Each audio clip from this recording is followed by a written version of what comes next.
back door.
We're going to just get started in just a few minutes.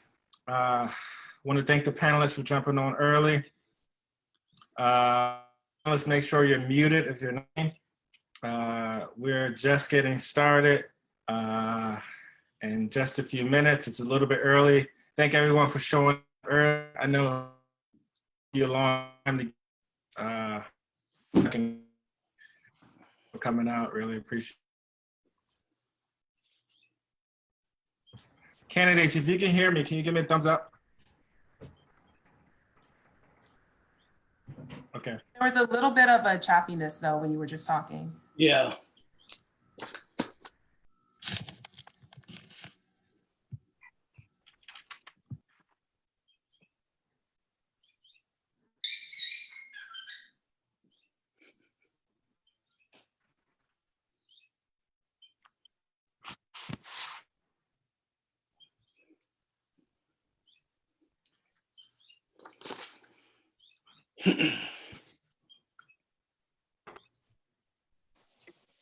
Candidates, can you hear me clearly? Can you give me a thumbs up?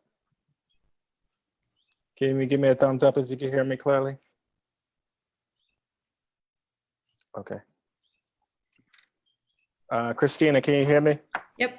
Thumbs up. Chandler, can you hear me? Thumbs up. Rick, can you hear me? Thumbs up.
Hey, Jeremiah.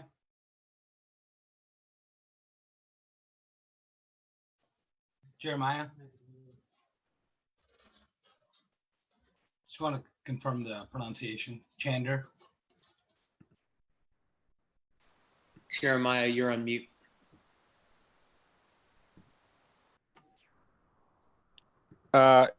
Yes.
How's it going, everybody? We're going to get started in just a few seconds. We're going to get started in just a few seconds.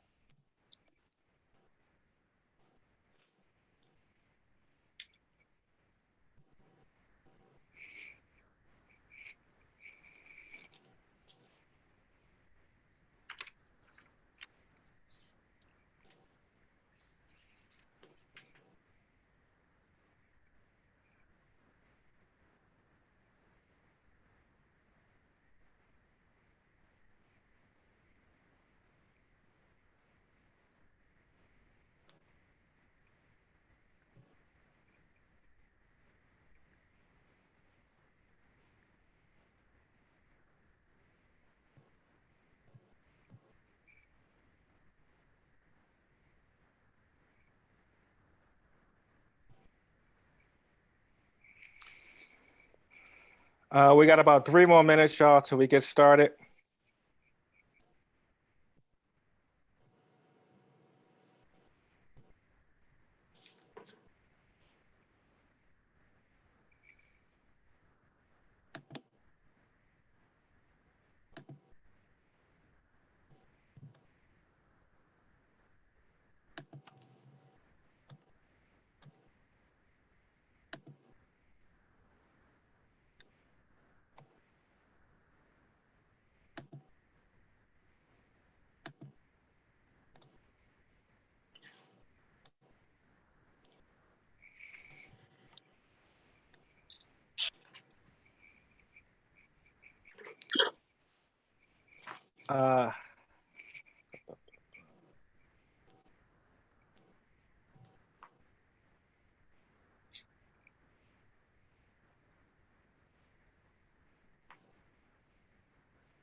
Uh, see, we got Marcus Batcher on. Thank you, Marcus.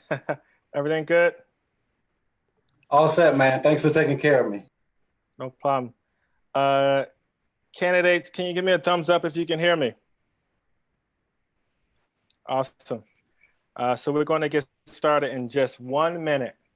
When we get started, Marcus, you will be first just a little bit, okay?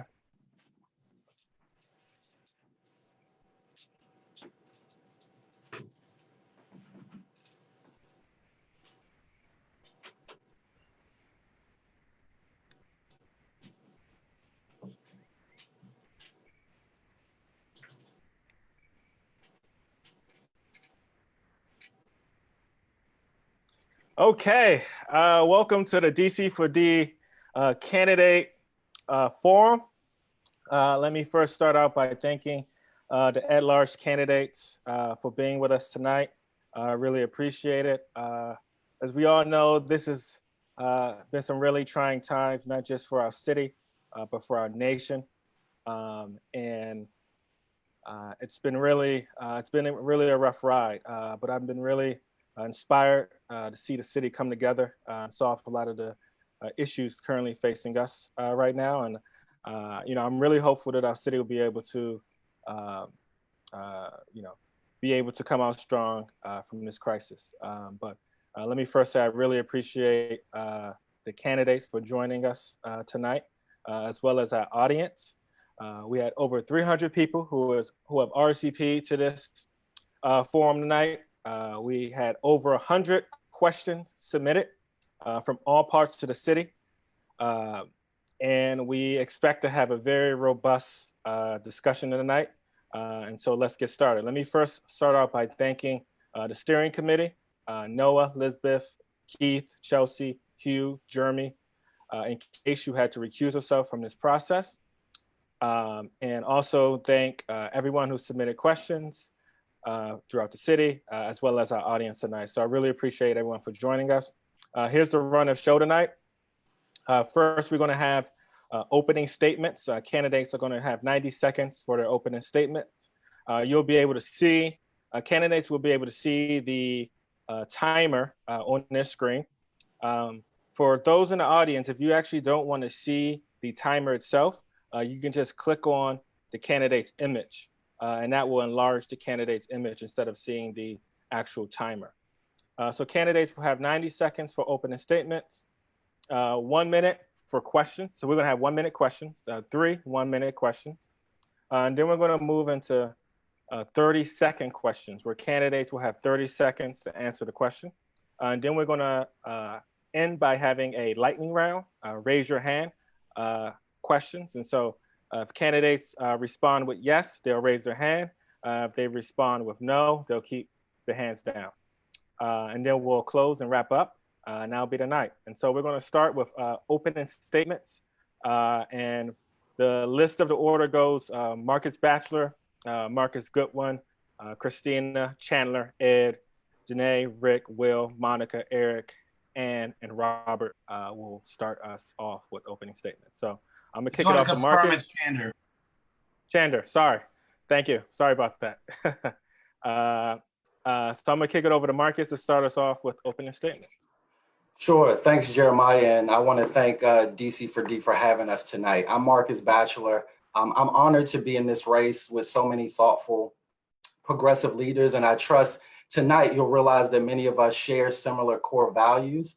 I stand for truly affordable housing, equitably and fully funded public schools in every community, and a moral economy that expands and protects the dignity of living wage work.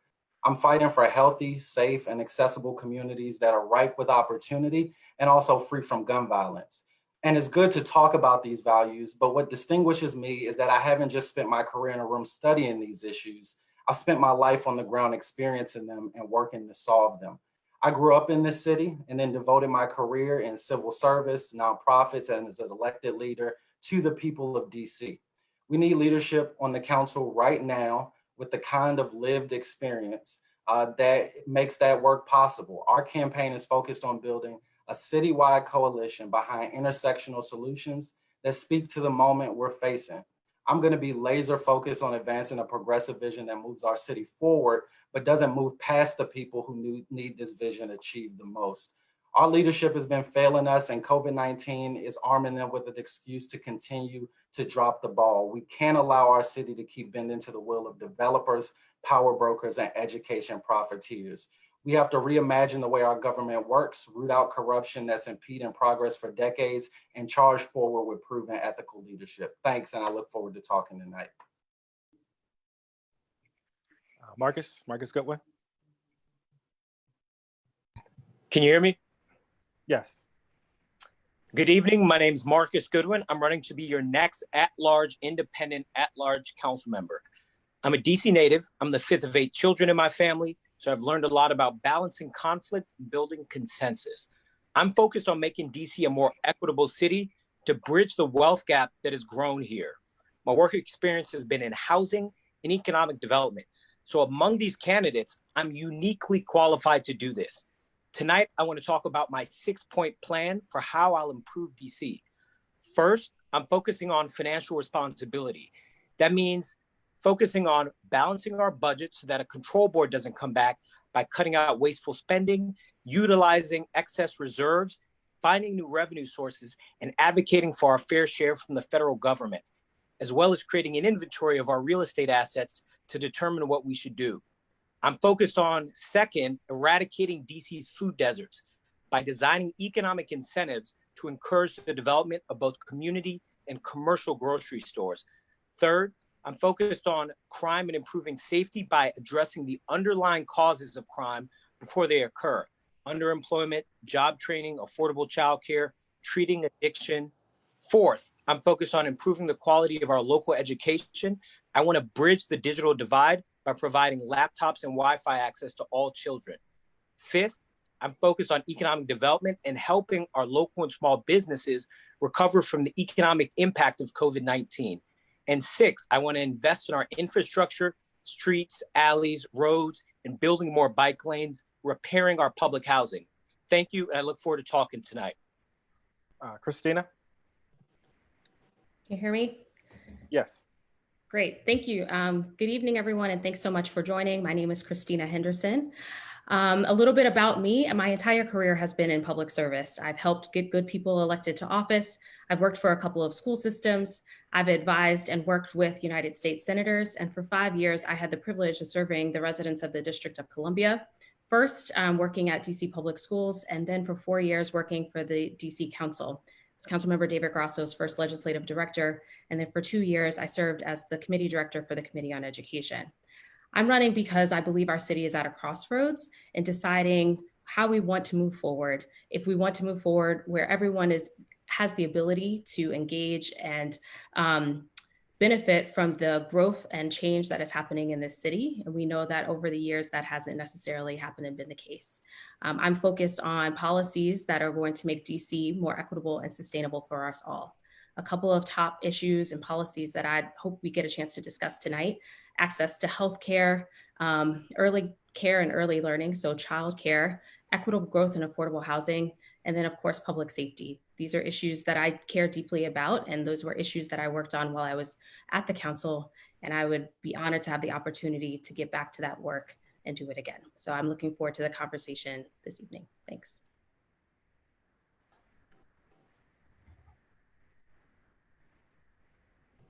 You can go, Chandler. Hi, I'm Chandler J. Raman. I'm running as the only true independent in the at-large council race. I'm running to put people back to work and get city government to refocus on its core responsibilities. I bring a track record of producing results when I managed a job training program at the Latin American Youth Center that prepared young adults without a high school diploma or GED find successful pathways. I fought for the full inclusion of people with disabilities in our schools, in jobs, and in our communities. I'm currently a small business owner working in the field of emergency preparedness planning for the past 17 years. I've also been elected to serve as an ANC commissioner for the past 8 years, with the last 4 as chair or vice chair. I bring people together, help them find common ground, and solve problems. In response to the coronavirus, the mayor has done an admirable job of leading the city through the crisis using science and public health data. But now comes the hard part. We need to bring people together, and the hard part is the recovery, making sure we come back even stronger than before.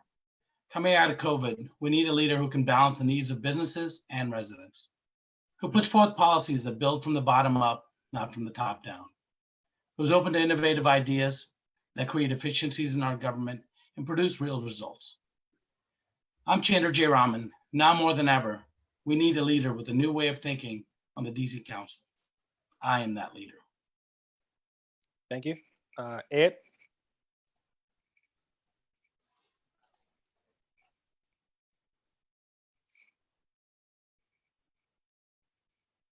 Gotta unmute myself.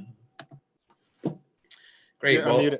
yeah. Well, thank you all for being here and for being engaged voters. I'm Ed Lazier, and it was over 20 years ago when my sons were just little boys that I decided I wanted to devote my career to making DC a more humane and fair city. And I did that by leading the DC Fiscal Policy Institute, where I worked to bring attention to DC's most glaring inequities, like the fact that in the past 10 years, despite economic recovery, median income for Black households did not change at all.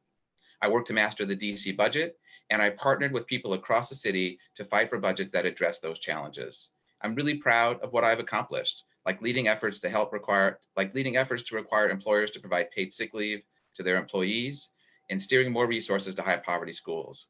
I worked with DC for D on many issues as well, including fighting for progressive taxation and affordable housing, and I'm honored that the DC for Democracy endorsed me in 2018. I'm running now because I want to do more.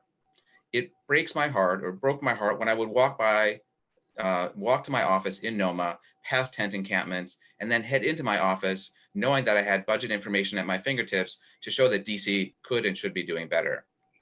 I think it's wrong that DC leads the nation in displacing Black residents. And I'm frustrated that we have leaders who say they care, but then don't do enough. This crisis that is falling so hard on Black and brown residents reminds us why leadership is so important right now. More than ever, we need leaders who care and understand DC's inequities, who know how to use DC's budget to get the most out of it, and who know how to build coalitions to get things done. Thank you so much. Thank you, Ed.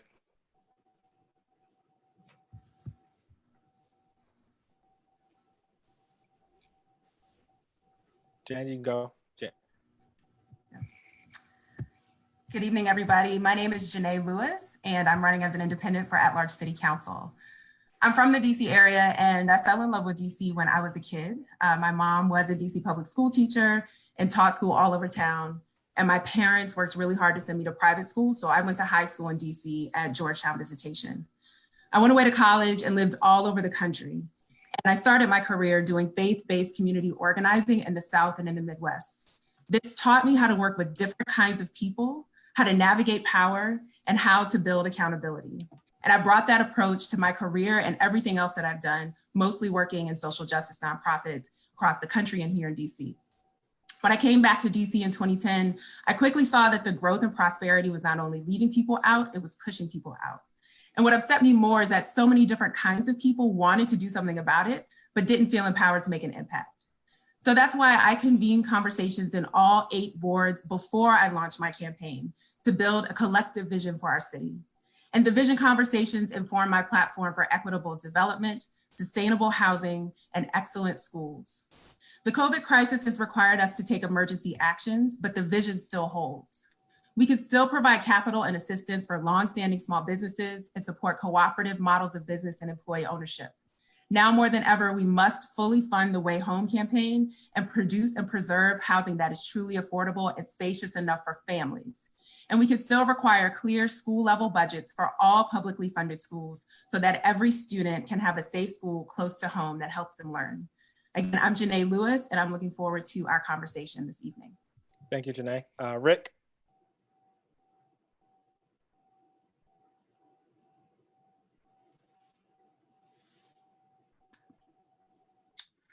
Thank you, Jeremiah. I'm Rick Murphree. I'm a veteran, educator, small business owner, neighbor, father, and Washingtonian. I'm running for the at-large seat to unite the city, bring transparency and accountability to the government, and make the district work for Washingtonians who have invested so much into the city. The city owes a debt to those families and communities that we have yet to repay. We need someone that is a fighter, mission-driven, collaborative leader, ready and willing to fight for the entire community and is not owned and bought by those already in power or special interest groups. With 3 decades of service in the U.S. Army, serving as a college professor, an administrator, a small business owner, and businessman, I have what it takes to fight on behalf of all the residents of this city. This is not a luxurious or easy job, but it is about improving our community for all Washingtonians so that the system works for everybody and not just a few people. We need somebody who is committed. I promise you, I will have my commitment just like I did when I served in the Army and when I led the future of tomorrow in our classrooms. We have so many communities in the city that systems are not equally working for, such as youth, LGBTQ, small business owners, Black and brown communities, immigrant communities, veterans, reentry population, and many, many, many others. With your support, you have my commitment to work for you and you only. With your support, you have my promise that I will say no to being bought and paid for by those special interest groups. Thank you so much. Thank you so much. I appreciate it. Next up is Will. Hi, my name is Will Merrifield. I've spent the last 8 years working as a housing attorney at the Washington Legal Clinic for the Homeless, representing tenants on the front lines of the housing struggles at Congress Heights, Brooklyn Manor, and across the district. Working on the ground as an attorney and organizer in these communities has shown me the systems that govern DC failed us long before the pandemic. We need a fundamental change to build stable, thriving communities from the ground up. My team and I are running on a Green New Deal recovery plan. This plan is anchored by a public infrastructure project and guaranteed jobs program to build thousands of units of social housing to solve the affordable housing crisis. Social housing is a proven model of publicly controlled, permanently affordable mixed income housing that pays for itself. This, plus intentional investment in strong neighborhood public schools and public health infrastructure, will lay the foundation for safer and healthier communities. I've sat across the table from developers and fought to protect people's housing before COVID. Now powerful interests are fighting for the post-pandemic DC they want. As we sit here, there is a development lobbying group asking for $1 billion from the DC government.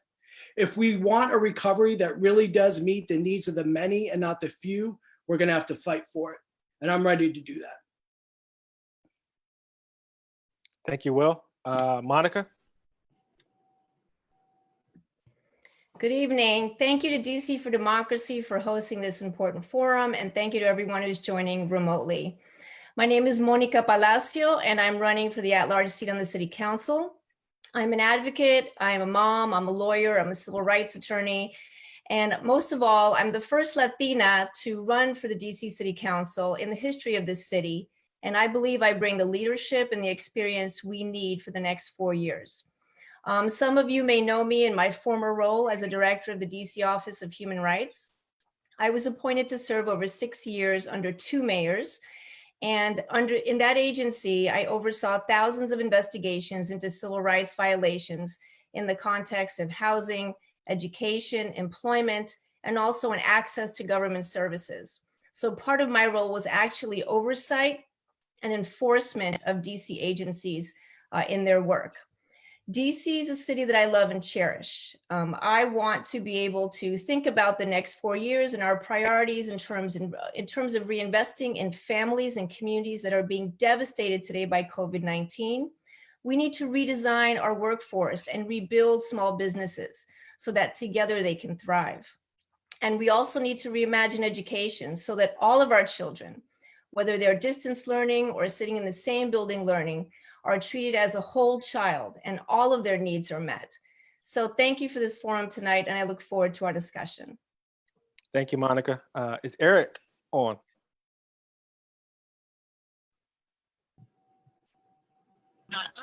Can you hear me?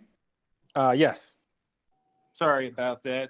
Having a little technical issues with my video, so I'm going to do it by phone until I can get my internet back up. But hello, everyone. I'm Eric Rogers, and I'm running for the at-large seat on the DC Council.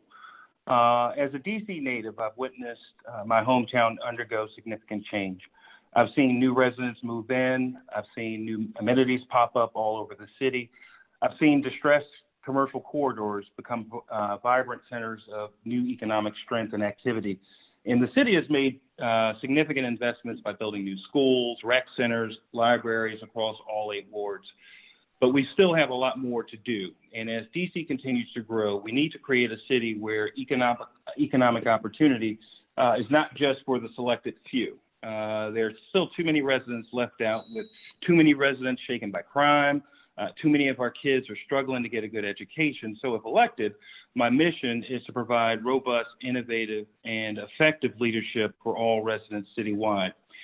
Transparent and efficient government operations are crucial to the district's pandemic recovery process. So in the near term and over the coming years, the council is going to face continuing and evolving challenges related to our response and recovery. And that's where bold and vigorous actions are going to be necessary to maintain the city's financial health, ensure that DC residents fully recover from the crisis, while also working with agencies to continue to improve operations and services. I have 2 decades of long and distinguished government service working in government reform and innovation, and look forward to the fruitful conversation to proceed. Thank you, Eric. Really appreciate it. So next up is Ann. Is Ann on the call? Is Ann on the video? I don't see Ann here. So next up is Councilmember Robert White. Thanks so much to DC for Democracy for hosting this. I'm at-large Councilmember Robert White. I'm very proud to be with you today. When I ran for office, I ran because I was seeing the city change, and with it, the displacement of so many people, including my family, the loss of businesses that I grew up around, and not seeing enough voices really sticking up for the people who are falling through the cracks. So when I got onto the council, I really made economic diversity and equity a priority issue. I am proud to have introduced some of the boldest and most progressive legislation that we have seen on the council, including the Restore the Vote Act, a bill that restores the vote for incarcerated felons, many of whom lost the right to vote during Jim Crow, and along with it, their voice and protection in our democracy. I wrote the Begin Act, one of the most expansive early childhood education bills in the country, worked with Councilmember Vincent Gray to get this bill passed as the Birth to Free for All DC Act. This puts DC on the road to universal early childhood education. Recently, I got past the Check It bill, which helped 3 businesses that were under threat of being displaced on Martin Luther King Jr. Avenue on Ward 8, help them buy their building with city funds so that they control the future of their building. I went to the Matt for Washington Met High School for students who were on their last opportunity to succeed as the city was closing their schools. I have focused on transparency, accountability, and integrity, and that's what I want to continue to bring in a second term on the council. Thank you, Councilmember. Noah, did you want to say something for like 30 seconds? Yes. So thanks, everybody. This is Noah Van Gilder. I'm the Ombudsman for DC for Democracy, and I am your timekeeper for this evening. So we are getting some reports that rather than seeing the candidates' faces be large, instead what you're seeing is a giant countdown timer, which is probably not exactly the image we want to project. So what I'm going to do instead is, rather than using a screen share to show the timer, what I'll do is keep time on my own, and I will send a chat message to all the participants when your time has expired. Just to be clear, this does not change the amount of time you'll be given, just how you'll be notified, so we don't have the creepy countdown clock looming over all of us. So thank you for your patience with that.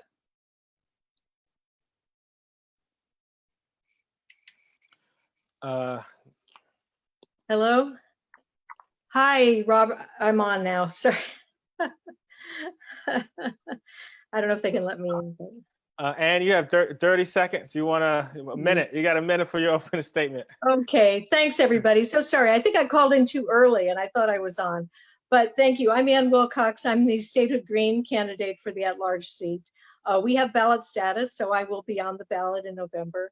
As many people remember, the Statehood Party started back when Home Rule started, and our founder, Julius Hobson, was this firebrand who let rats go in Georgetown to try to get the attention of the power brokers. And we just went on from there in pursuit of statehood. We had a member named Hilda Mason, who was our longtime council member. I am a lawyer. I went to law school here in the 1980s. I have practiced in landlord tenant and public interest law. I represent protesters, a lot of the protesters you see around town. I've worked with through the National Lawyers Guild. And I was also a Ward 2 school board member from 94 to 98, just before the control board came in. So I have that experience as well. But the Statehood Green Party considers ourselves the longtime progressive party. And so we look forward to carrying that banner in the election. Thank you very much. Thank you, Ann. I really appreciate it. So now we're going to get into 1-minute questions.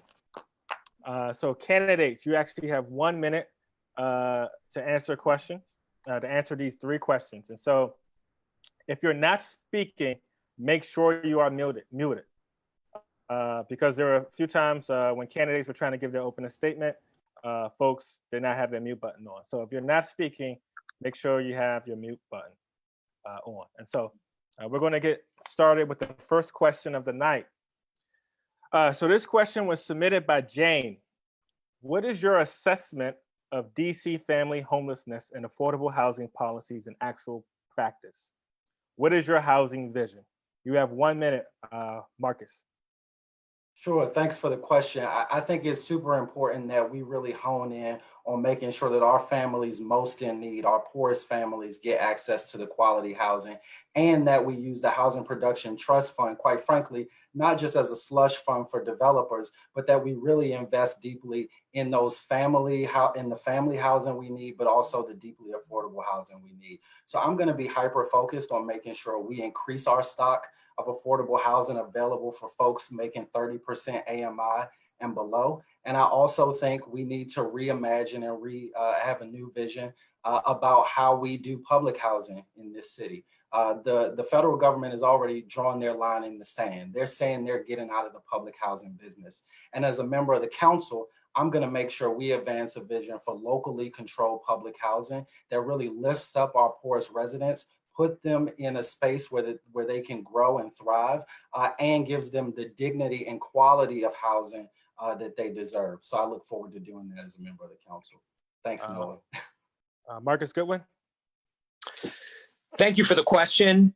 I'm the only candidate who's worked profoundly in building affordable housing here in the District of Columbia, applying for Housing Production Trust Fund dollars, managing multi-million-dollar budgets, and then delivering these into communities to ensure that the housing provided matches the needs in terms of 0 to 30% AMI in certain communities, but also has security features, provides community space and amenities to ensure that we're building communities that's making DC a more equitable city.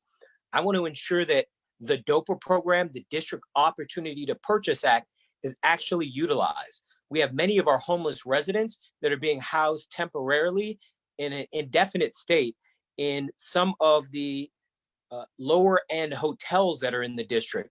I want to ensure that these people move on to more permanent housing options.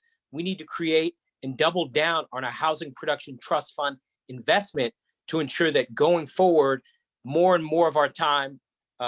Thank you. That's my time. Christina. Yeah, thank you. I first want to say I strongly believe that housing is a right.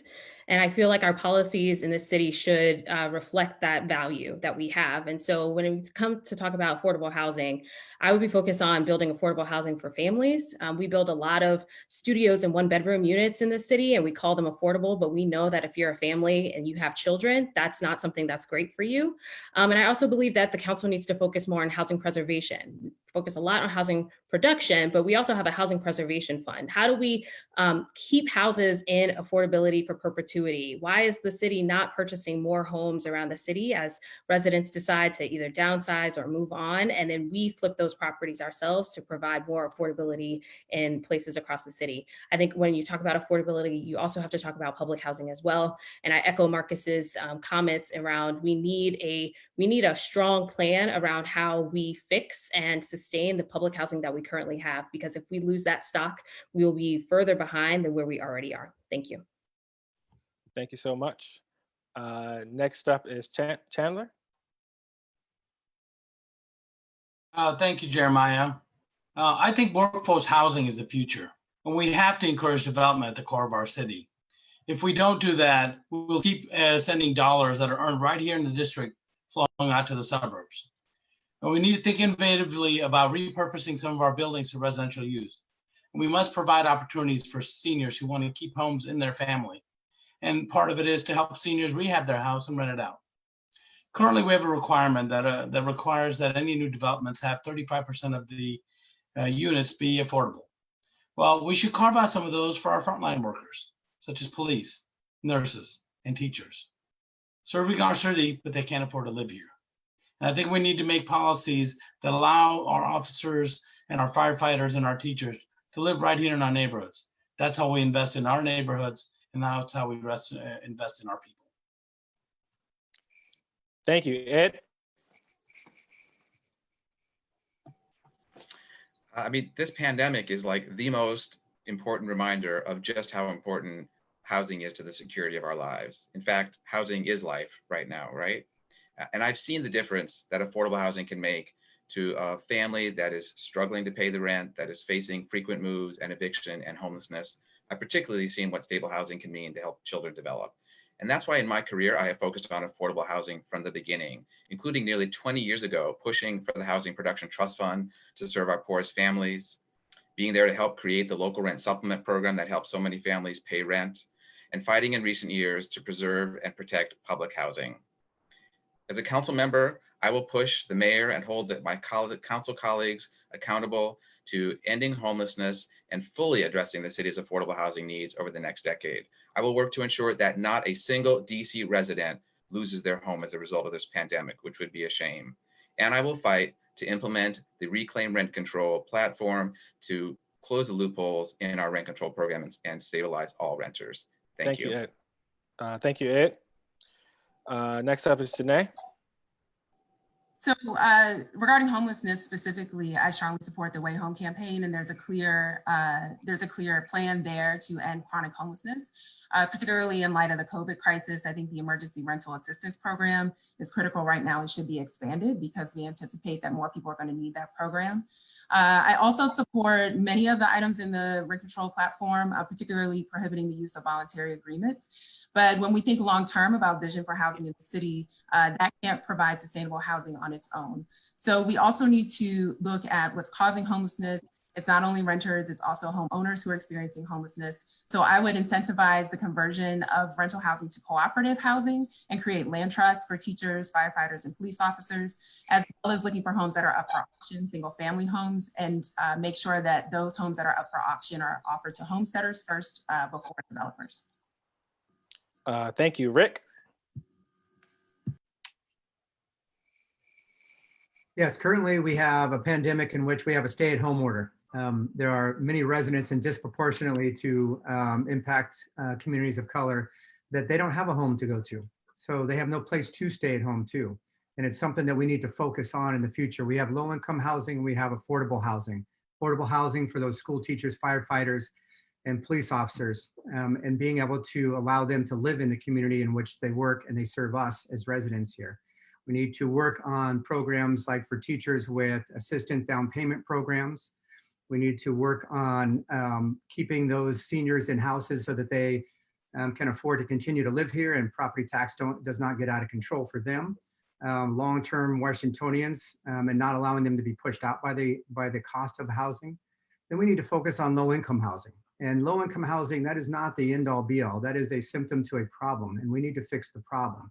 We need to offer education programs for those who are in low-income housing and get them through a vocational or a degree granting program. We need to follow up with getting them viable employment that's going to give them a livable wage. We need to get them into the low-income housing, but at the same time, we need to solve the problem and not just continue to put Band-Aids on the symptoms. Thank you, Rick. Appreciate it. Next up is Will. Our housing policy in Washington, D.C. has completely failed, and it is a completely irrational system. What we do in Washington, D.C., and I know this because I've been seeing how the sausage is made for the last 8 years. I've been working against developers displacing people. What we do in Washington, D.C. is we give away hundreds of millions of dollars each year, taxpayer dollars, hundreds of millions of dollars of public land each year to private developers to build luxury apartments that nobody can afford. And we DC government stokes the affordable housing crisis by doing this. The private market will never create housing as a human right. If we want housing as a human right, if we want to solve the affordable housing crisis, we have to move out of the private market. We have to move towards a social housing model. This is the anchor this is an anchor of my platform that my campaign is running on. Social housing is a model that's proven, it's efficient, It works in many parts of the world. In Vienna, Austria, 60% of the rental housing market. Thank you, Will. Sorry, I didn't mean to cut you off. We're gonna your fight time. next. Monica, you're up next. Thank you. So when I served under the last job I had under Mayor Bowser, I served leading a team, a racial equity cohort, thinking about anti-displacement zones so that we can preserve housing in our city. However, there's a before and an after that I think we have to face when it comes to housing. The city is facing a $1.5 billion recession and revenue shortfall over the next 2 years. It's going to be very challenging to continue to spend to find solutions. I think one way that we can preserve housing is by defending our families' rights to access that housing, by fighting against discrimination for families that are using vouchers, and fighting against discrimination for families that have more than 1 or 2 children, or who have a family member with a disability. The housing we have is not even accessible. So I think we need to start by thinking about how to strategically invest in protecting our rights to that housing right now, because the ability to spend is going to be quite limited in the next 2 to 3 years. Thank you, Monica. Eric? Can you hear me? Yes. Great. Well, the affordability factor of DC housing, definitely has risen significantly over the last 20 years, displacing many long-term Black DC residents. And I think during these challenging times and continuing through this decade, we need to redouble our efforts to ensure housing security for our most vulnerable populations. If elected, I intend to maintain our commitment to the Housing Production Trust Fund to produce new affordable housing, but also ensuring our rental support programs have the resources necessary to match the need. The district has many tools to tackle housing affordability, and we've committed significant resources to the problem, but I do want to, and we need to invest more in these housing programs, but I do plan on providing effective oversight to ensure that our scarce housing dollars are being spent wisely. And the city also needs to start really thinking about how to use the DOPA program, as mentioned earlier, to start tackling some of the affordability issues that we have in multifamily units. Thank you, Eric. Next up is Ann. Yes, thank you. And again, it's a pleasure to be here with this group of candidates, a lot of whom are good friends. I wanted to highlight the need to expand rent control. We have the we need to extend the new reforms that Anita Bond's committee is talking about. When I worked at University Legal Services back in the early 90s, Will, which is another housing counseling agency, even at that time, new construction was considered construction before 1976, which was a long time ago. And that year needs to be brought forth closer so that more construction is covered by rent control. We also need to have greater legal protections for tenants who are in landlord-tenant court. Most tenants go to landlord-tenant court with no attorney, and at the best, they would get maybe a law student who assists them. We have one reform, which is the housing conditions court, which allows tenants to take their tenant housing code violations to a judge and have those addressed. But we need to do a lot more by way of preserving housing before it falls. Thank you, Ann. Thank you. Thank you, Ann. Appreciate it. Robert? Yeah, thank you for the question. I want to make sure we don't miss the link between homelessness and mental health and substance abuse in DC. If we miss that link, we will never solve this issue. And my hat's off to organizations like Jubilee Housing that do so much work in this space. With respect to the housing aspect, though, there are tools that we have to push down the gas harder on, like the Housing Production Trust Fund, like the Rent Supplement Program. And when I became a committee chair a year ago, I went line by line through the budgets of the agencies under the jurisdiction of my committee to find money to support those programs. But I've pushed further. I've insisted that we need to think outside the box. Since I've been on the council, I've been pushing us to use older commercial office buildings to convert into workforce and affordable housing. I think it's a doable plan that we have seen happen, just not with a focus on affordability. I recently introduced what I call the Golden Girls Bill to incentivize seniors in this city to rent out rooms affordably to other seniors so that we are preventing displacement and creating communities. Time. I didn't mean to cut you off, but time. We gotta move on to the next question. So multiple members of the audience are concerned about COVID-19's impact on the budget, from childcare budgets being slashed to small businesses being affected. What is your budgetary solution post-COVID-19? For example, will you advocate for cuts to DC budget as a result of lower tax revenue, or push for New Deal type spending? And how will you raise the revenue or find the cuts? Marcus, you up first? Yeah, I think our response to COVID-19 has to be bold. We can't regress in our fight to really make this a more equitable city. And so for sure, we're going to have to prioritize, but we've got to prioritize investments in those things that are going to lift up the least of us in the city. It's going to mean also finding new sources for revenue. I'm in full support of taxing or increasing taxes on our wealthier residents so that they pay their fair share and we're able to find equitable solutions to protect people's work, to protect people's housing, to move people into jobs, and to make sure that folks aren't losing their businesses or their homes during this period. We've also got to double down on things like public education to make sure that as our students return to the classroom, they not only have high quality instruction, but also the mental health supports and all of the wraparound services that they need as we transition back. So there's a lot of things we need to do. I'm going to be bold in my focus on making sure we invest, and we'll find new revenue streams to do it. Thank you. Appreciate it. Next up is Marcus Goodwin. So thank you again. I think it's an incredible and probably the most important question we're facing. How do we handle this economic renaissance that we need to experience? I think we need to pass another small business grant to ensure that small local businesses, such as our restaurants like Ben's Chili Bowl, still have the opportunity to be here, and we don't have to lose the soul and culture of our city. In terms of finding ways to fund it, we have a rainy day fund that's robust in the district that we will likely have to dig into. There's also a lot of surplus funds that Events DC has that we can use, but I also want to ensure that we use our tools such as tax increment financing to help people that are small and local business owners have the funds up front so that they can invest in owning their real estate and owning their business outright instead of being a renter. I don't believe in someone being a generational business that continues to rent the property that they're in, which is usually the largest cost that they have. Finally, I want to add our fair share from federal government. Thank you. Thank you. Christina? Yes, thank you for the question. It's something that I've spent a lot of time thinking about, particularly in my day job. Let me just say this. I feel like DC, we are in a better position than most cities to weather the economic storm that is coming.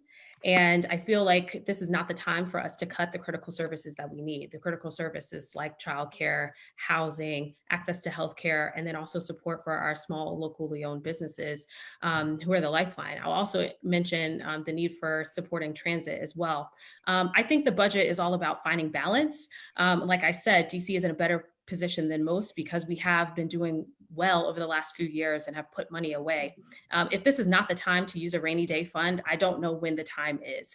And I'm not saying that we need to wipe it all out, but what I'm saying is that I feel like the council and the mayor can put their heads together to come up with a prudent plan that ensures that we don't have to cut critical services or raise exorbitant taxes in order for us to continue to provide what we need for DC residents. And as a council member, that's what I would be looking for: pragmatic, innovative solutions that are focused on helping working families and children. Thank you. Chandler?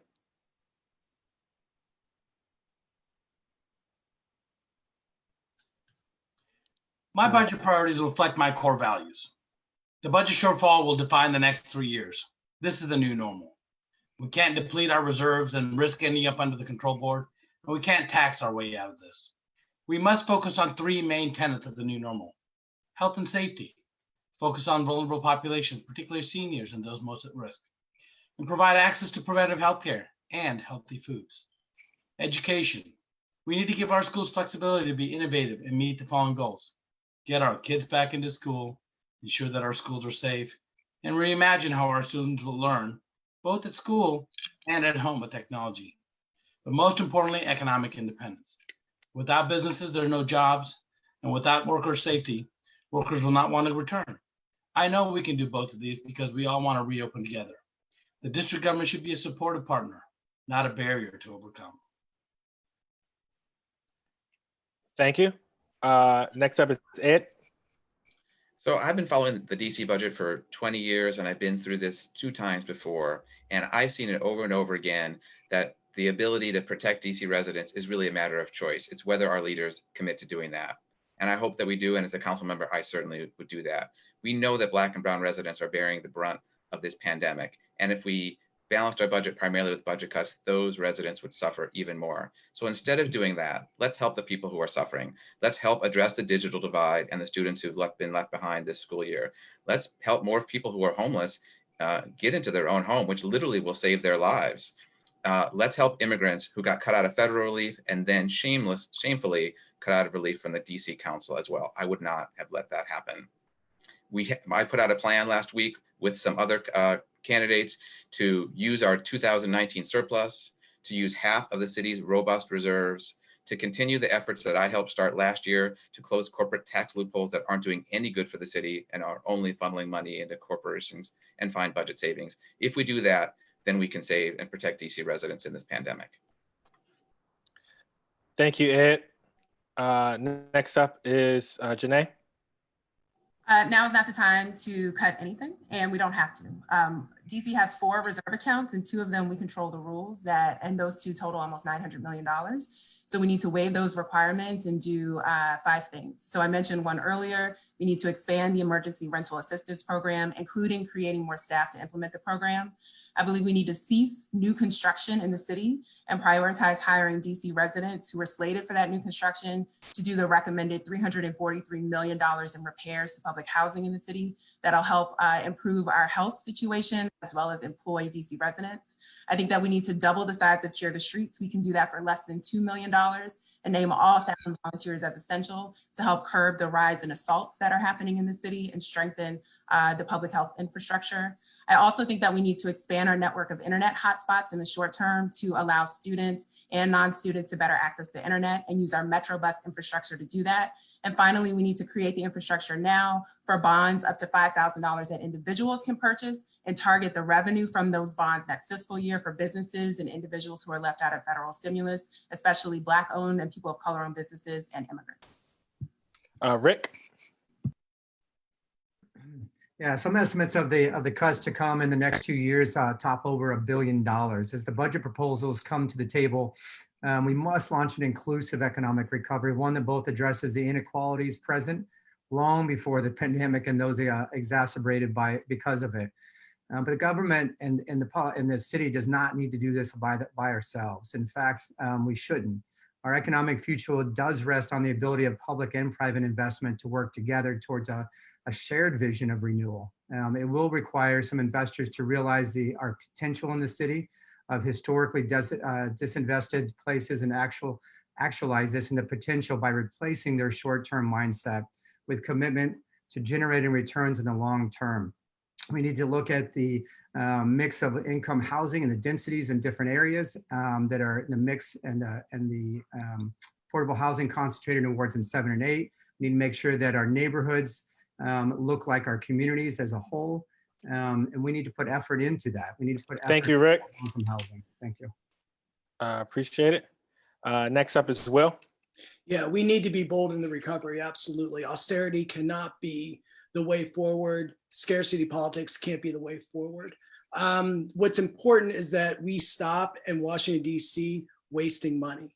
What we can't do post-pandemic is continue to give hundreds of millions of dollars to developers to build things that people can't access. I represent the tenants of Brooklyn Manor. That project triples density on site, reduces affordability, and eliminates large bedrooms. You know what the DC Council did? Every single member voted to give that developer $46 million.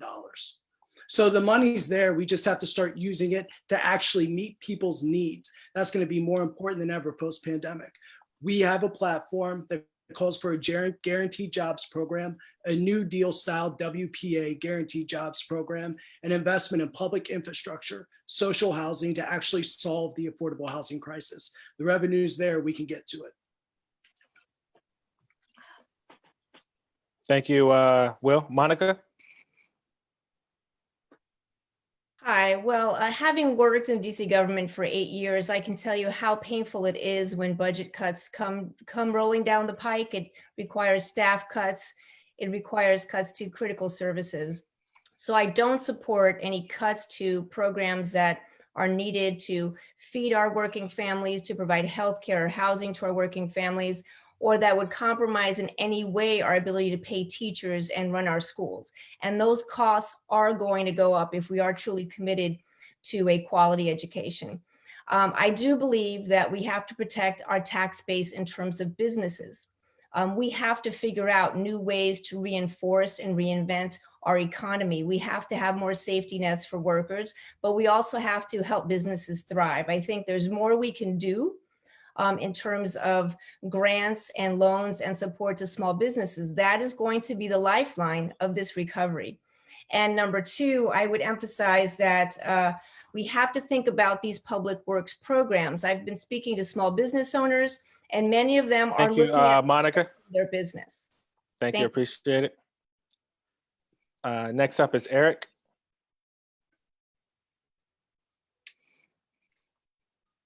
Eric, are you on the line?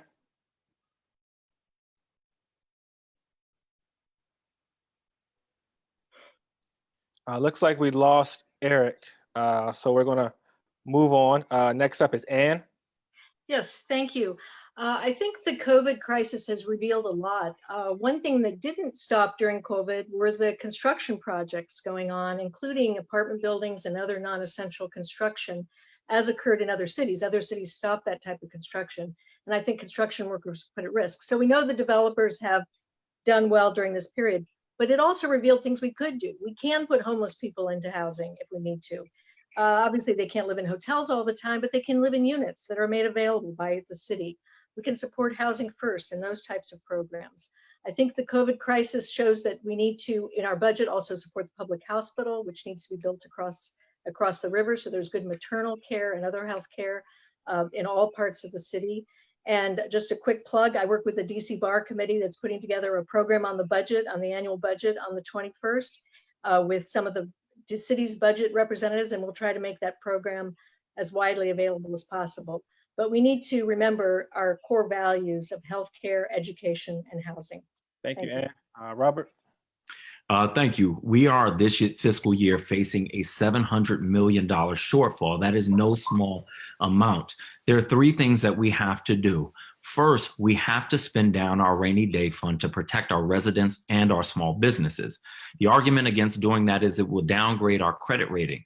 But I believe that if we see mass evictions and mass closures of our small businesses, not only will that be devastating to our city and our residents, but it will also be more devastating to our credit rating. We have to work together with our regional leaders. As vice chair of the Council of Governments, I've worked with the leaders from across the region to insist that Congress not only give DC the back money it owes from the CARES Act, but going forward, give more stabilizing funds to local governments like ours. We also have to do strong oversight. As a committee chair, I went line by line through the budgets of my committees and cut everything that wasn't fully justified and put that money toward education and housing. We're gonna have to do that again here. But we also have to have a bottom line. Is anything that is on everything is on the table except education. Our kids deserve a chance that they have not gotten for generations, and we're not gonna snatch that away from them now.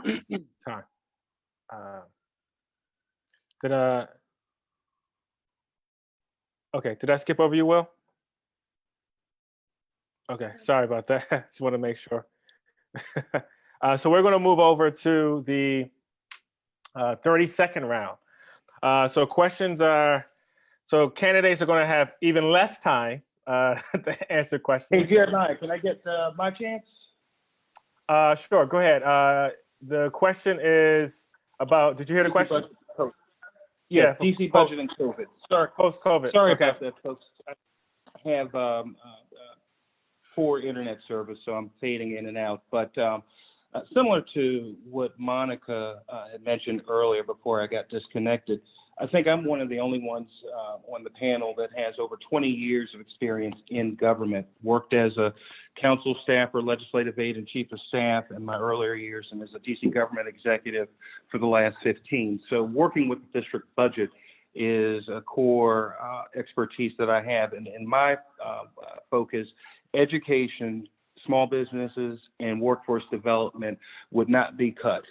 We need to ensure, like Councilmember White said, to ensure our children, have the best quality education they can. And for our small businesses, we need to ensure that they have the tools that they need to recover and reinvigorate themselves from this pandemic. We need to increase our capacity building training to help them readjust their business practices, give them access to capital and credit building programs, as well as increase some opportunities for our CBEs.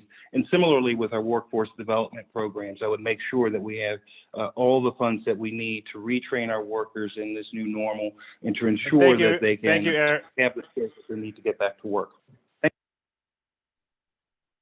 So now we're going to move over to the 30-second round. So candidates will have 30 seconds to answer these set of questions. Now we're actually going to go in reverse. So now we're going to actually start with Robert. And so the first question of the 30-second round is coming from Scott on teacher retention. So DC has the highest rate of teacher turnover in the country. What is your concrete steps that would take to improve teacher retention in Washington, D.C.? Thank you for that. Most folks know I'm not very shy on education issues because where we are is not good enough for our children. The State Board of Education took the lead in doing a teacher retention study that showed us what we already knew, that we are losing significantly more teachers than the rest of the country. I have pushed the chancellor as a condition of me voting for his nomination that he agreed to review the impact evaluation, which is the biggest thing causing us to lose qualified teachers, both because of downgrades in their impact rating and because of a fear of a grading system that frankly is not fair and is very arbitrary. So I want us to move away from impact, readjust it to focus it on retaining strong teachers who care about our children. And you're up, Yes. 30 seconds.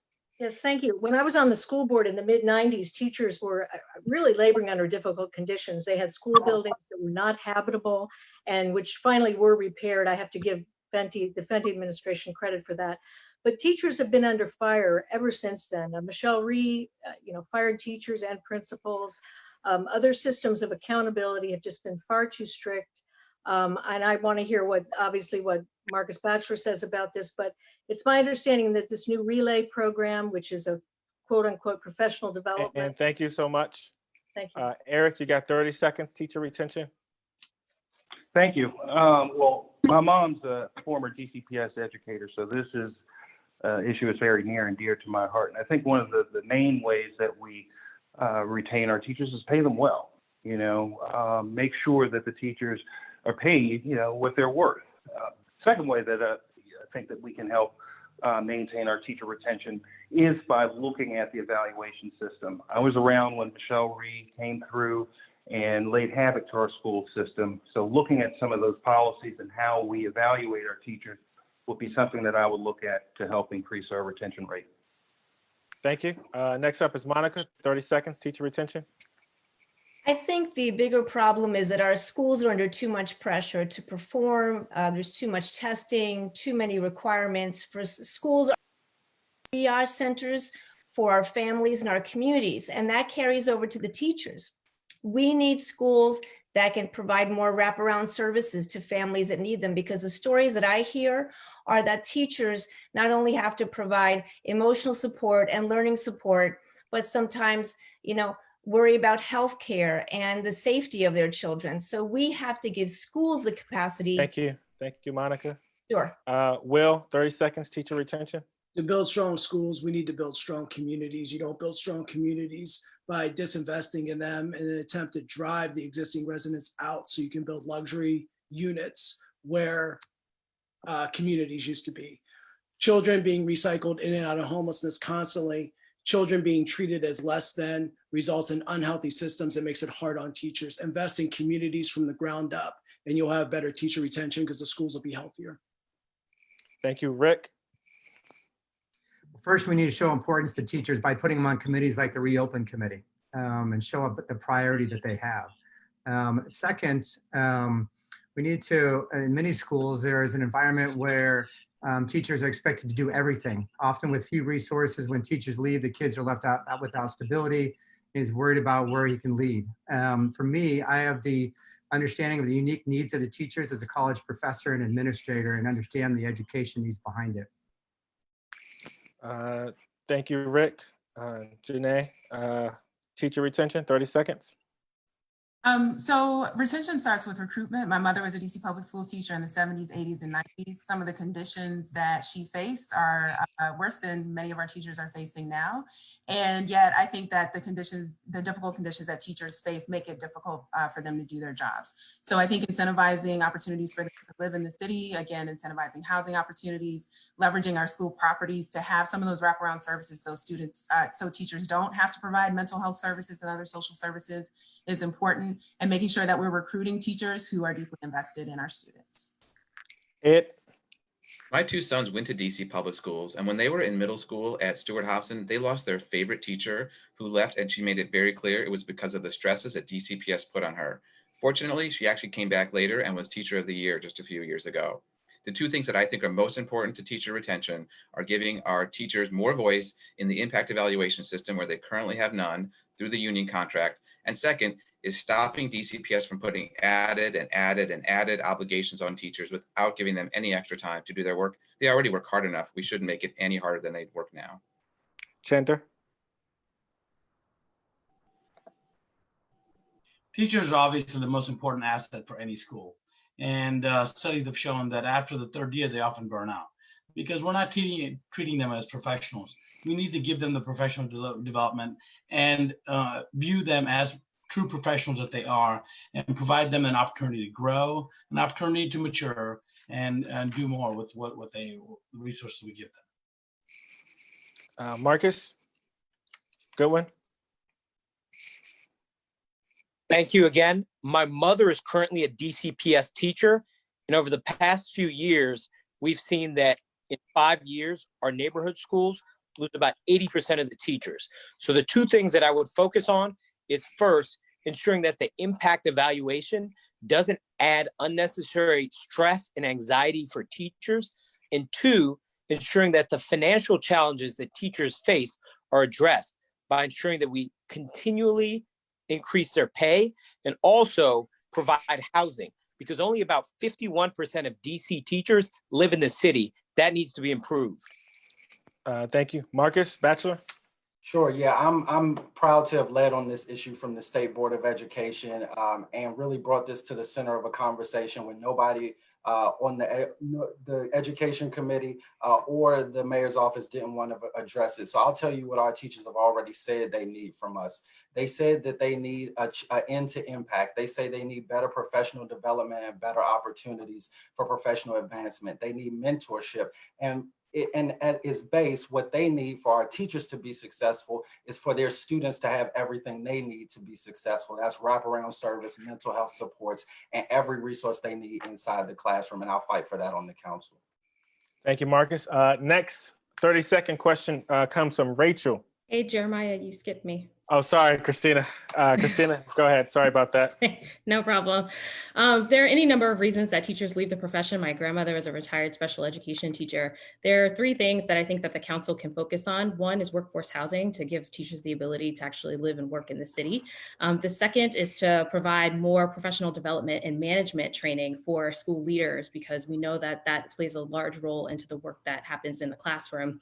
And then finally, I think that the council should provide additional funding support reports to provide behavioral health professionals available for teachers, not to train them, but to also provide support. Being a teacher is a spiritual journey, and they need support in the same way that we provide for our students. Thank you. Thank you. So next question comes from Rachel. How do we get to 0 homicides in DC? So this is on homicides in the city. It comes from Rachel. How do we get to 0 homicides in DC? Robert, you're up first. Thank you. Underlying our crime epidemic are 3 main issues: housing stability, education, and jobs. There is no way, I repeat, no way that we will have successfully addressed crime in our city, especially violent crime, without addressing these 3 issues. We have tried over and over and over again to take shortcuts, to focus on law enforcement and prosecution. It's not going to get us there. We have to, and I wrote a letter to the mayor at the beginning of the budget season, insisting that the only way we could address crime was by making these 3 elements the priority in her budget. If we do that, we will push down crime. I can't promise we will get to 0 homicides, but I promise we will do better than where we are now. Thank you. Ann? Yes, well, the Statehood Green Party is a supporter of the NEAR Act reforms, which say that policing should have a light touch, and we should address crime as a mental health issue and try to intervene in those ways. So we support full funding and implementation of the NEAR Act. I think the various peacemaker programs and the ONSI programs that are going on right now are very positive. We need to do more of that. It's my understanding there's like 2 competing programs, but we need more of that. And also going back to the children, a quality of life and safe passage to and from school. Thank you, Ann. Appreciate it. Next is Eric. How do we address homicides in DC? You got 30 seconds. Okay, thank you. Well, I believe in using a whole of government approach to public safety, starting with the use of using a public health approach to identify and abate the root causes of crime and violence. And also, though, I am a firm believer in community policing. You know, I was around when Charles Ramsey implemented community policing here in the district, and it was really successful. I also would strengthen existing programs and offices that deal directly with residents who are likely to be just as involved to help redirect the behaviors, because I do feel if we invest in people earlier, we can significantly reduce their exposure to the criminal justice system. Thank you, Eric. Monica, how do we address homicides? 30 seconds. I agree with Councilmember White.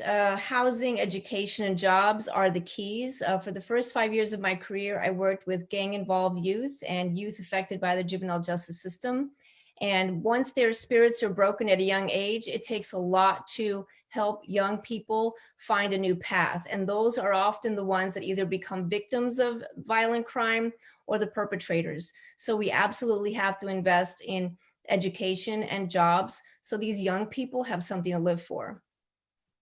Thank you so much. Will, how do we address homicides in DC? 30 seconds.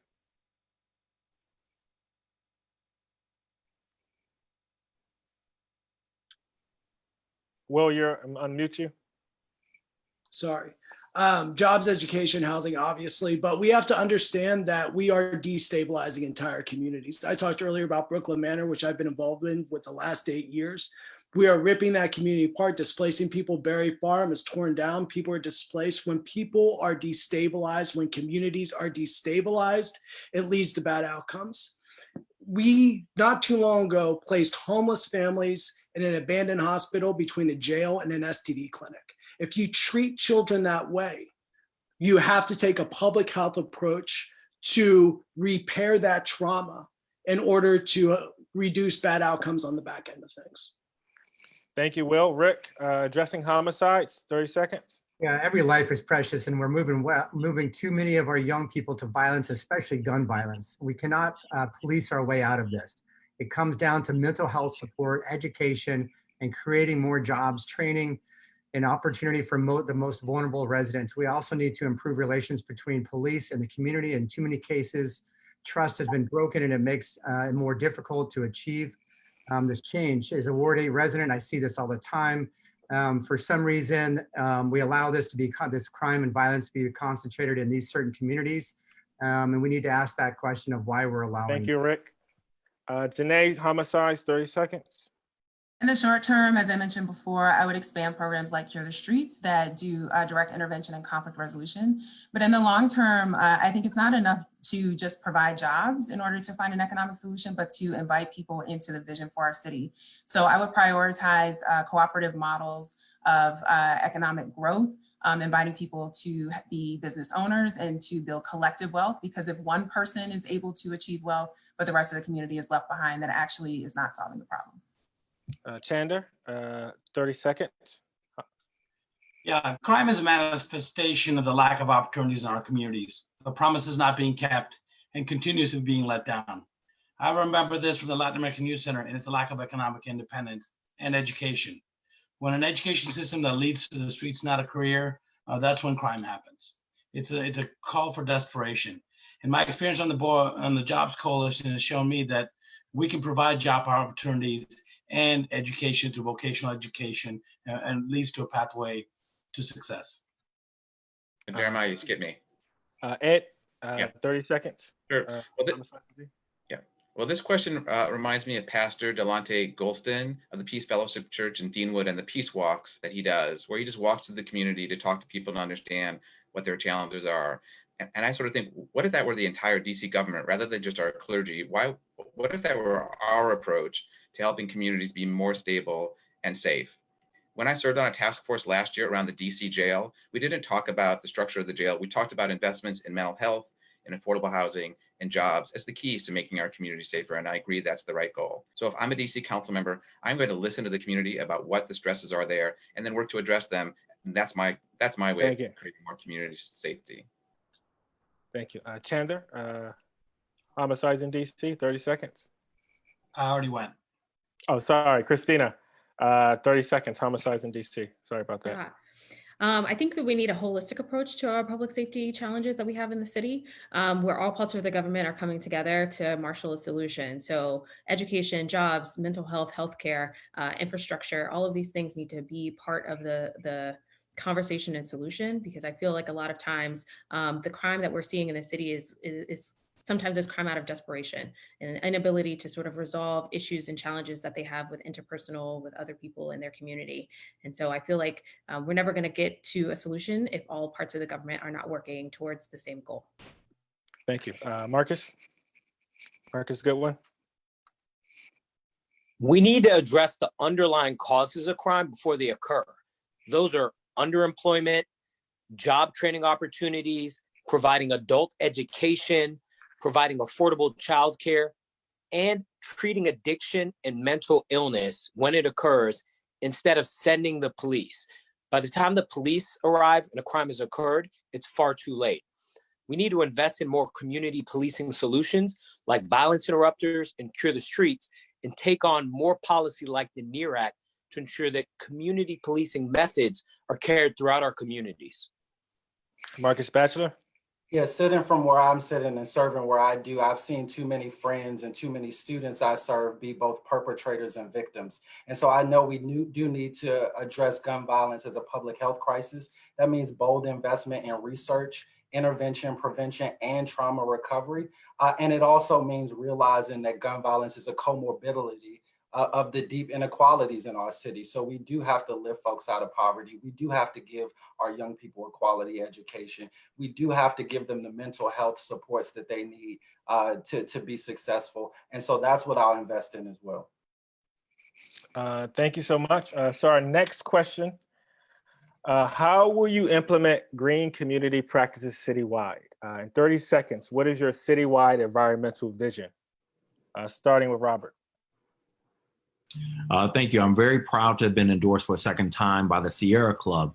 The primary thing we have to focus on is education. There are too many communities who frankly have issues that have made recycling not be their priority for many years, and we really have to focus on education. That means connecting people to our city, to our rivers, understanding how our waterways are impacted, how our air quality is impacted by our actions and by the pollutions that we put into there. I also have focused on green infrastructure around our public buildings, and I have a bill that's in the process of being passed that will put solar and wind energy on all of our DC government buildings. Thank you. Anne, your environmental platform in 30 seconds. Yes, well, because the Statehood Green Party stands for environmental reform. I think DC is actually a leader in a lot of areas, recycling, our LEED buildings, LED, we're leaders in that area. I think we need to focus on preserving green space, and that goes along with the gentrification discussion.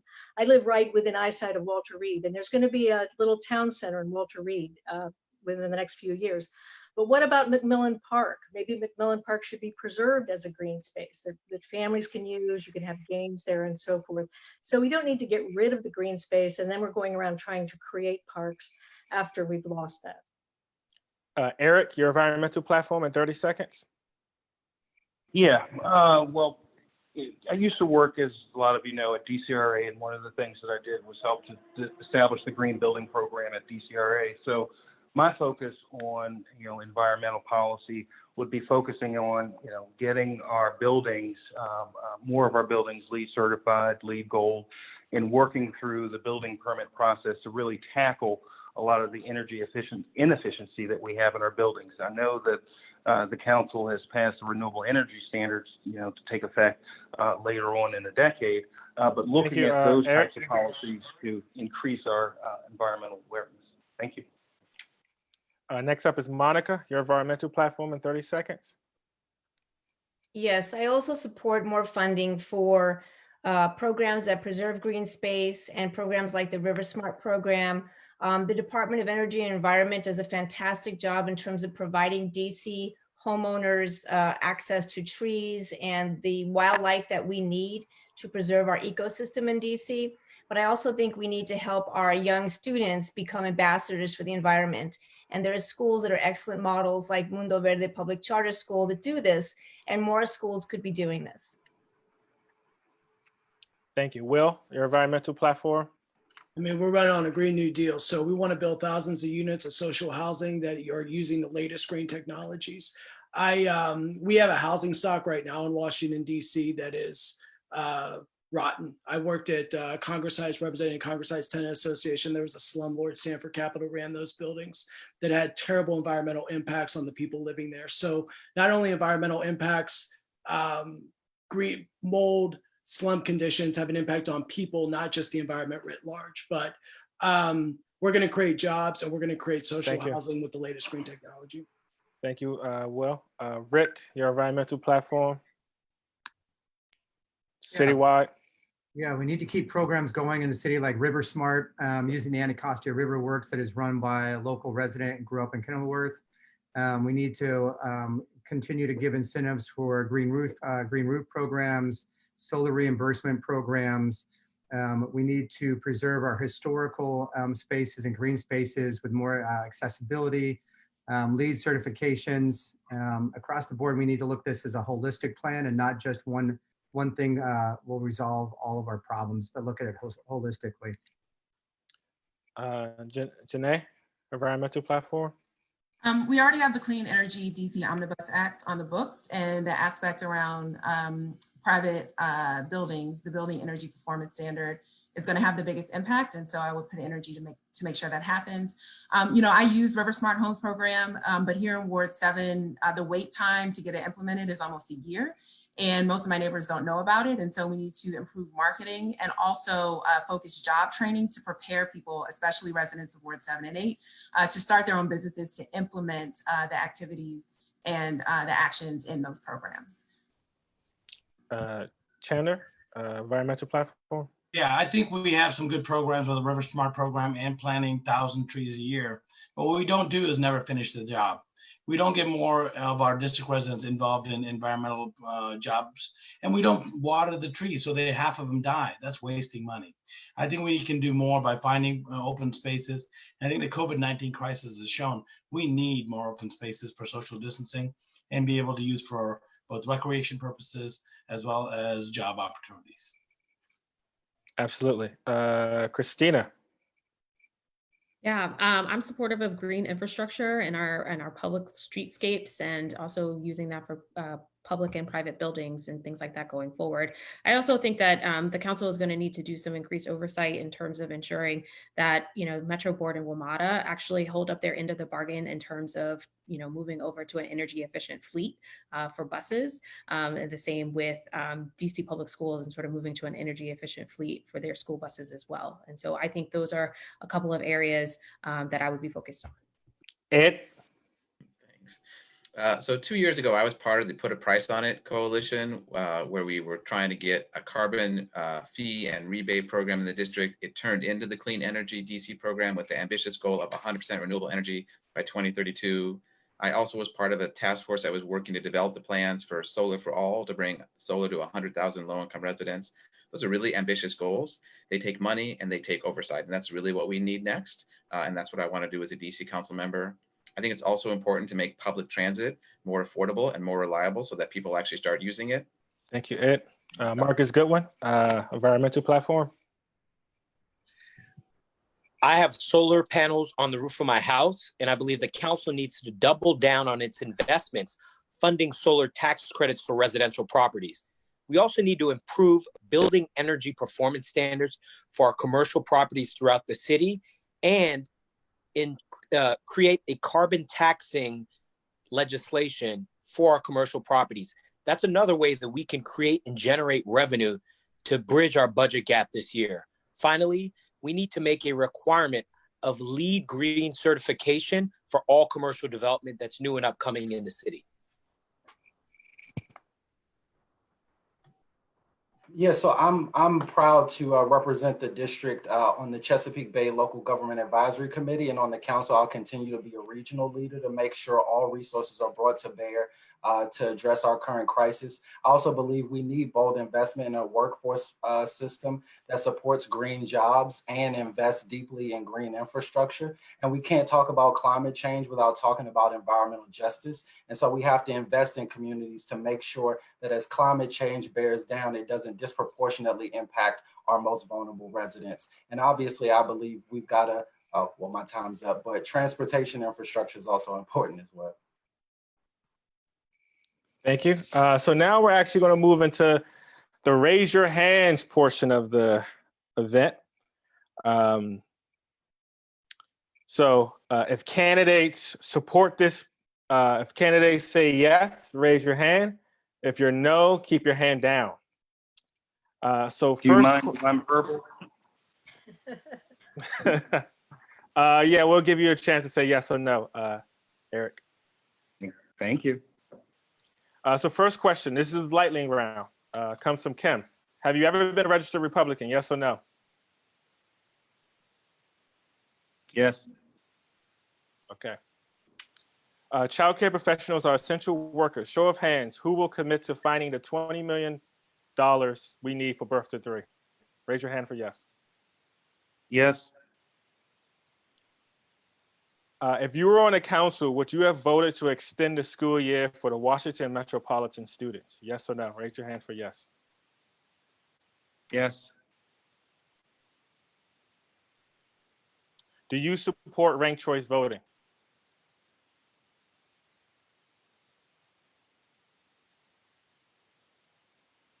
Okay. Will you support sex work decriminalization in office? Yes. Will you be in favor of making UDC tuition free? Yes. Would you increase funding to the arts for local artists, art entities, and art venues independent of funding the Commission of Arts and Humanities?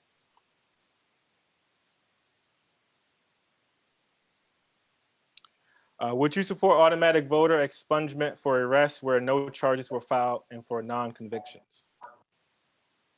Yes. Would you support legislation to prohibit fossil fuel use in newly constructed and renovated buildings in DC? Could you repeat that? Yeah. Sorry, would you support legislation to prohibit fossil fuel use in newly constructed, renovated buildings in DC?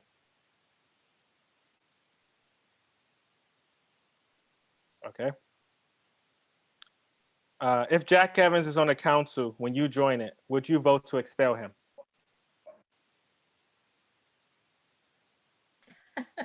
Two hands. Will you support lowering the voting age to 16? No. If you were on the council right now, would you vote to overturn Initiative 70? Overturn what? If you were on the council right now, would you vote to overturn Initiative 77? Yes or no?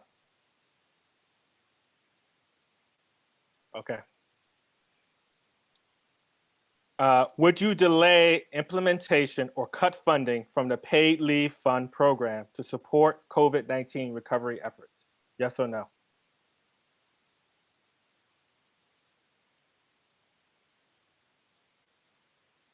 So no. So everyone's no.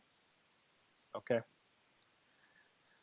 If you were on the council, would you vote for the Fair Elections Bill to publicly fund elections in DC? Yes or no?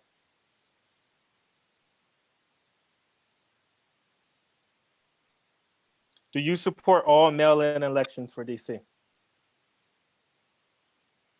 Yes.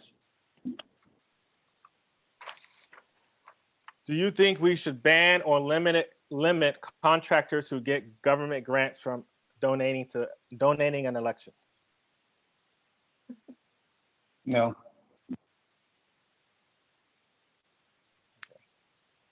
Do you support limiting council members' ability to have investments in companies to have contracts with the DC government? Yes.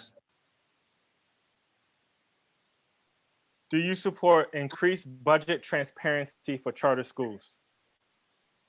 Yes. Would you be in favor of building a prison in Washington, a new prison in DC? Yes or no?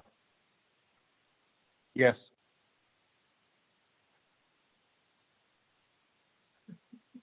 I want to reject the premise of the question. I know that's like against the rules, but yeah. So that's it. We're going to turn to we're going to wrap up. That's it with the yes or no questions. I really appreciate it, everyone. So now we're actually going to go into closing statements. We're going to go into closing statements. So we're starting with you, Robert. How long do we have for the closing statements? 90 seconds. I want to again thank DC for Democracy for holding this debate. I want to thank actually all the candidates. Running for public office is a scary thing, and we need people who are bold enough to stand up and take that challenge. And I appreciate all my colleagues on this panel doing that in a really smart way.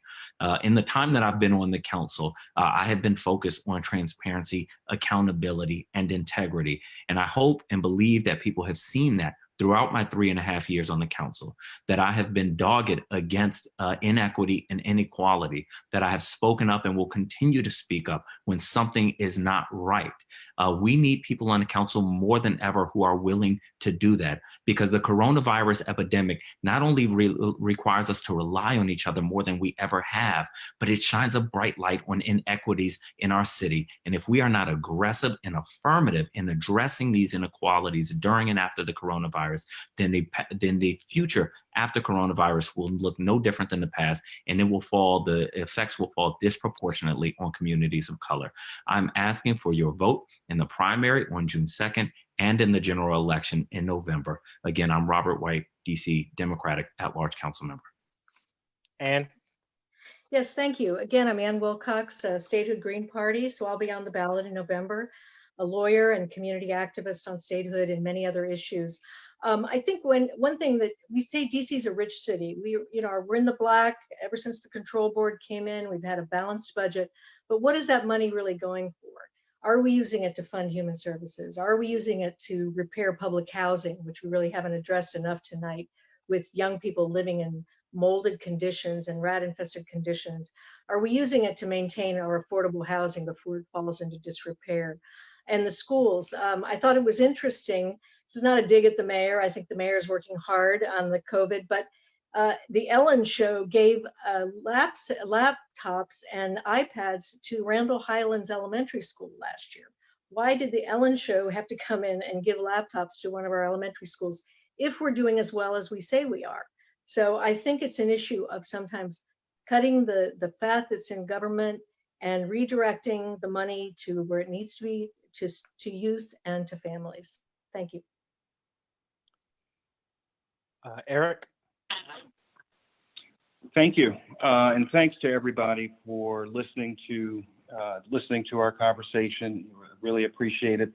The reason why I'm running is I want to ensure that we have safer streets, we further education reform, develop a vibrant economy. I have 2 decades of experience, as I mentioned earlier, as a dedicated public servant. Working in the city council as a legislative aide, chief of staff to a ward council member.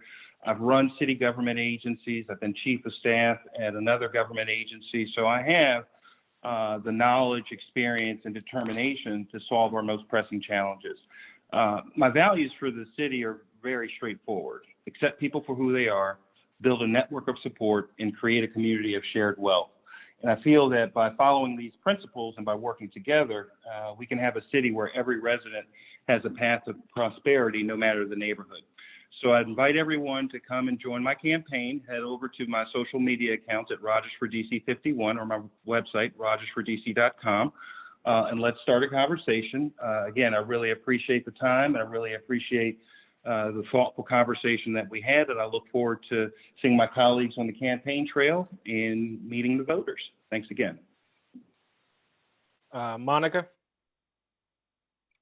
Thank you, everyone, for this thoughtful evening. And I want to share that after 30 years of living and working and leading the District of Columbia, I believe I'm the most qualified candidate for the at-large position. And I want to earn your vote and your trust this coming November. And I say this because there are a couple of topics we haven't hit on tonight very much, which is immigrants and the fact that when we come upon tough economic times, as we've seen across the country, our most vulnerable and marginalized communities bear the brunt of that.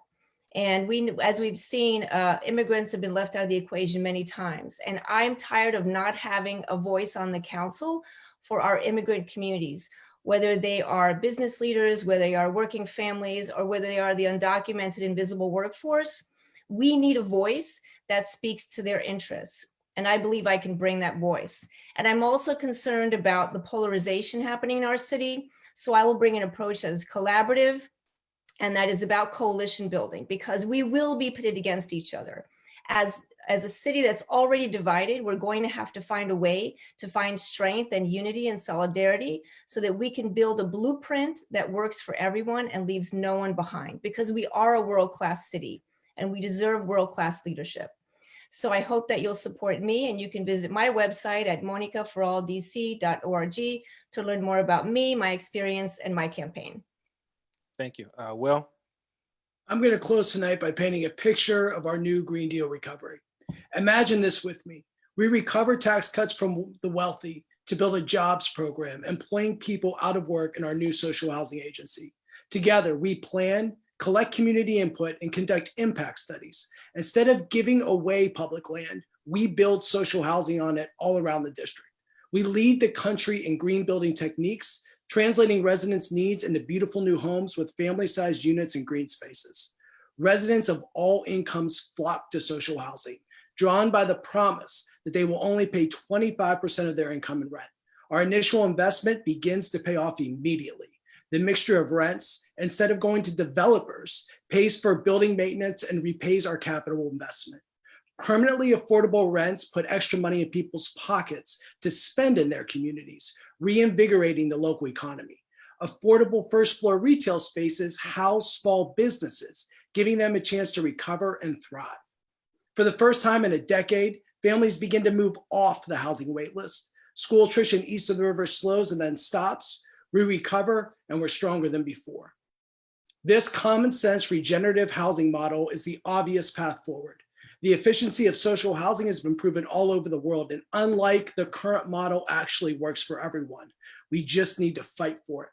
Join us at Will FORDC 4DC. Thank you. Thank you. Rick?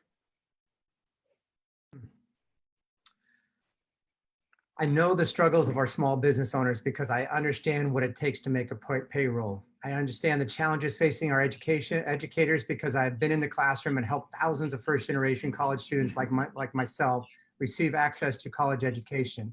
I know the issues facing Washingtonians east of the river because they are my neighbors, loved ones, and friends. I understand the challenges of running a business, raising a family, and making ends meet. I have spent my career in the trenches getting things done and not just showing up when it's convenient. I'm here as a veteran with a mission. I'm running for at-large seat to unite the city, bring accountability back to the government, and make the district work for Washingtonians who have invested so much into the city. Today, more than ever, we need doers. We actually need doers. We don't need more of the same. I have watched the previous weeks, so many residents have lost their jobs and trying to survive, trying to stay healthy, trying to make sure their kids don't fall behind. But I constantly hear is promising the same broken promises, bickering about stolen campaign signs, and people digging through candidates' trash. We don't need the same special interest out of touch officials telling us who to support in this election. Our government needs doers, collaborative leadership to get the job done. Together, you and I, we can build the change we want to see in the district. I hope to have your support in November and in these days ahead. Stay connected with me with my campaign by visiting murphreedc.com. Tanner?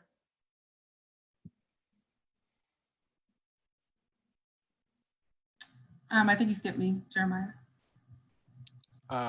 Okay, Janae, sorry about that. No problem. Again, I'm Janae Lewis, and we know that organizers think differently. We don't have enough people with community organizing backgrounds and experiences in our government right now, and we see that. Organizers think about the intersections. So when we're talking about what does it mean to help our city recover in COVID-19, it's not just about physical health. It's about our neighbors' income. It's about our children's education, our own mental health, and our physical safety. This is our home. DC is our home. This is our vision, and this is our time. And more than ever, we need someone like me, who is a Black woman who lives in Ward 7, goes to church in Ward 1, went to high school in Ward 3, and volunteers all over the city with my sorority. I know what it takes to be a person who has neighbors and who has experienced people who are hit the hardest by what's happening, but still be able to talk to some of the most powerful and wealthiest people in our city to build coalition and get things done. And so we need folks who can think outside the box. Again, this is Janae Lewis at Large City Council, and I hope that you will vote for me this fall and follow me on Twitter and Instagram at Ms. Janae Lewis. Thank you so much, appreciate it. Chandler, you're up the bat. Sure, I think it's Ed, but that's okay. I can start. Thank you, DC Democracy, for hosting this forum and all those of you who are tuning in online. Our city is at a critical juncture. Even before this crisis, we had issues that separated us between those who have and those who deserve better, like housing, job opportunities, and education inequity. We want a city that agrees with our values, a government that works for us and with us, listens to our needs, and delivers on the promises that it makes. These are still our goals, but now the mountain we have to climb is just a little bit steeper. These long-standing issues have been highlighted even more under the pandemic, and the available options made harder by the loss of $1.5 billion in revenue. Inspired by my mom, who brought us to the U.S. from India, I've been driven by a calling to pay it forward. We're not going to solve the problems the same old way, turning to your old knee-jerk reactions to spend more without thinking of the consequences. We need a new way of thinking. Someone who has been an independent for many years, not out of convenience, a true independent. I've dedicated my career to creating opportunities for young people struggling for a second chance, for people with disabilities to be included in everyday life, and to enhance the safety of our city through my work in emergency preparedness. I've made it my mission to solve problems and help get results by convening businesses, neighbors, and agency commissions from across the city.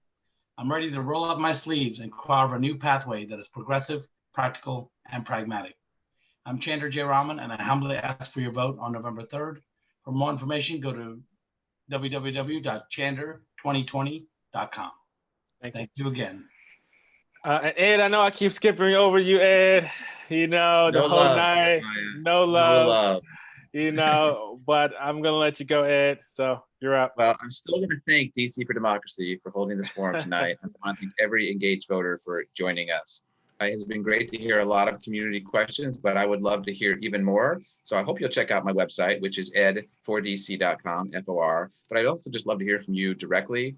My email address is elazier@edfordc.com. Please reach out. I guess I just want to end by saying this is like an incredibly scary time for all of us. We are all worried about our health and the health of our loved ones. We're worried about essential workers, people in grocery stores, nurses, about their health, people in a DC jail and homeless shelters, how we're going to help our students who've fallen behind because they don't have technology at home. These are enormous challenges that I don't think any of us on this panel has all the answers to right now. But what we need are leaders with values and commitments to be able to find the resources to make sure that we're helping DC residents through this crisis. So I look forward to this challenge. I want to be part of the solution to the city coming out of this crisis as strong as possible and making sure that every DC resident is protected, that nobody loses their home, that people get back to work quickly, that every small business is preserved. That's what I'm aiming for, and that's why I want to be on the DC Council. Thank you so much. Christina, I'm not going to skip you this time. Don't worry. I'm going to let you go. We're not going to hold it against you. Thank you to DC for Democracy, and thank you for everyone who tuned in this evening. This was a great conversation and discussion, and it is an honor and a privilege to be a part of this panel of excellent public servants who are looking to fight on behalf of district residents everywhere. For me, this race is personal. I love this city, and I felt like that walking around my neighborhood and walking around other parts of the city, seeing the change that is happening, but not everyone is benefiting from it. And I feel like we have some council members who aren't necessarily focused on the human elements of the cost of the policy decisions that they're making. And I feel like it's important to bring that voice back to the council. Right now, I work in national government, but some of the most passionate work that I did was for the 5 years that I worked on behalf of the city of DC. As a staffer for the DC Council, I've drafted and helped pass over 40 different pieces of legislation that have helped move the city forward. Some of the most passionate work that I did, the ability to hear from our neighbors and community members about problems that we're facing and try to draft solutions and get to help see that change that they need to see happen. It was always gratifying to see programs be implemented and then you are able to see the change that you were part of. I want to get back to that. I want to get back to that work. I want to get back to the work on behalf of my neighbors, my community, my family, and all of you. And so I'm asking for the ability to have a conversation and to continue this conversation to keep going forward, because I want to spend over the next couple of months the opportunity to earn your vote, to earn your trust, and to earn your support. My name is Christina Henderson. I'm at christinahenderson.org. Thanks so much. Thank you, Christina. Marcus Goodwin. Thank you again, DC for Democracy, for hosting us tonight. My name is Marcus Goodwin. I'm a member of DC for Democracy, and I appreciate this platform and the 300 plus people that have tuned in tonight. I grew up here in DC, in Columbia Heights. Again, the fifth of 8 children. My mother came here from Dakar, Senegal, to help bring her children the opportunity to pursue the American dream.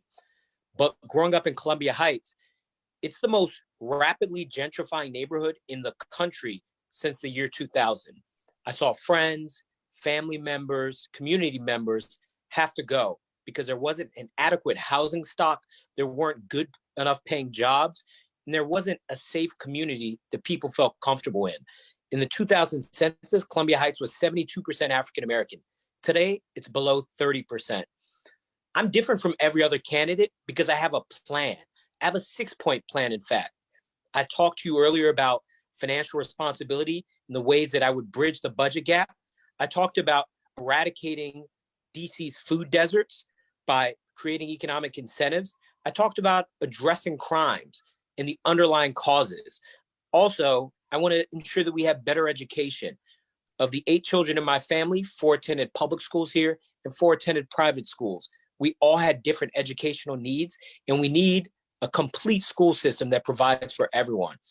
Again, I have the most experience in economic development and providing housing. So these aren't just words, they're solutions. Please follow me at GoodWinForDC on social media and goodwinfordc.com.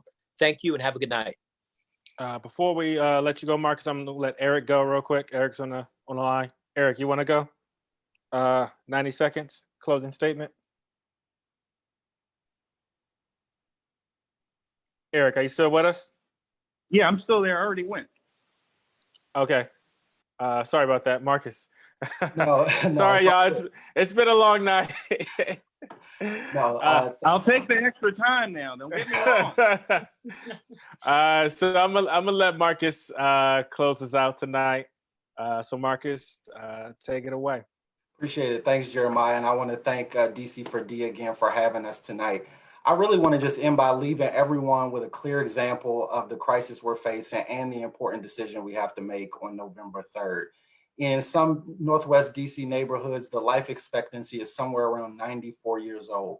In Congress Heights, where I'm from and still live today, the life expectancy is just 67, a gap of nearly 3 decades. Now, more than ever, we can't just talk about the communities we continue to fail without actually uplifting the voices from those communities. Nationally, we saw that the progressive message isn't translating with some voters in our most marginalized communities. We can't charge forward without first doing the necessary work to build with and engage those who our policies stand to benefit the most. Again and again, our neighbors have been told to get back in line and wait their turn. But young people underserved in school and unsafe on our streets and working residents without fair wages on the job don't have time. Communities without reliable transit networks and access to bike lanes, and seniors without reliable housing to ensure their right to age in place don't have time. I've done the hard work of bringing neighbors together from every section of the city to fight for the type of opportunity that we all deserve. This city means so much to me. And if you send me to the council, I promise I'll fight every day for a city that truly works for all of us. Thank you so much for listening tonight, and please join us and sign up to volunteer at marcusfordc.com. Thanks. Let me close out tonight by saying I really appreciate all the candidates for being on tonight. I'm a former candidate myself, and so I know the stress of the process, and so I know you're putting a lot of your time and your effort into this process, and so I really appreciate each and every one of you who took the time to be here tonight. Make sure you show the candidates some love, because this isn't an easy thing. They take a lot of the time out of their day to run for office. And so we got to make sure we show the candidates love. And so again, I really appreciate all the candidates for being on tonight. Thank you to the DC for D steering committee for putting together this debate. Let me also quickly say, this will not be the last debate of the election season. There will be community groups, there'll be labor groups, there'll be groups throughout the city that will be holding debates to get and listen to candidates throughout this process. And so I really encourage everyone to show up to other debates, to email the candidates if you have any questions that you need to ask them. Reach out to them because now is the time. So we have 6 months to election day. Show up at a forum, ask the candidate a question, get involved. I know we're dealing in a the current COVID-19 situation where a lot of folks are at home, but if you have access to a computer, make sure you email the candidates. A lot of the questions that were not asked tonight, we'll make sure that we will include some of these questions in our questionnaire that will go out to the candidates within the next few weeks. And so we'll make sure that the candidates answer some of these questions. And so some of the questions that did not get asked tonight include questions on immigrant rights, include questions on housing.